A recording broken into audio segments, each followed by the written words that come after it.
आय भरल हमरा सैया मान ले बुझले कि घरी डिटर्जेंट पाउडर किनै छी पहले इस्तेमाल करो फिर विश्वास करो ठीक लगे तो रखना नहीं तो दूसरा का माल चखना। तो लगे छे राधा कृष्ण छाप दत मंजन छे कि लेकिन वो बहुत बिकै छे सुन कि छौड़ी के आज भरे मान लेना सैया की रे मान लेना नहीं छौड़ी के आज भरे मान लेना सैया आ छौरा रे भाग भाग जाग गेलो मैया रे। आइए म्यूजिक से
अब उपाय बताए दे आज के लिए धराई रहियो ढेर दिन से परकल खीरा की से कूद के छौरा आरे भागे तरपल तरप कि छोड़ी के लागो अब कुटत तुहारा भैया गे पकड़ई भी तो कुटबे करतो की कोई बात नहीं लेकिन अब आए हैं तो बिना ले नहीं जाएंगे कि छौड़ी के अरे लागो आए कुटत तुहारा भैया गे बोलना कि छौरा रे भाग भाग भाग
दरवाजा के पीछे गे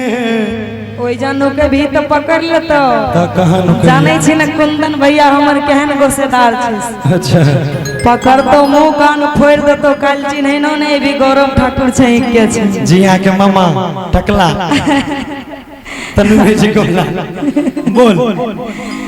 कि ढुक जो ना छौरा पलंगवा के नीचे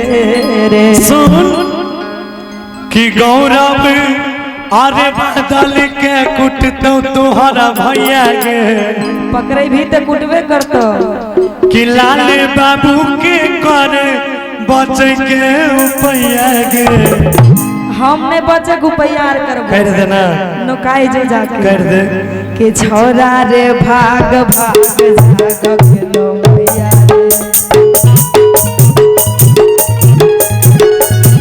छौरा रे भाग भाग जाग गेलो भैया रे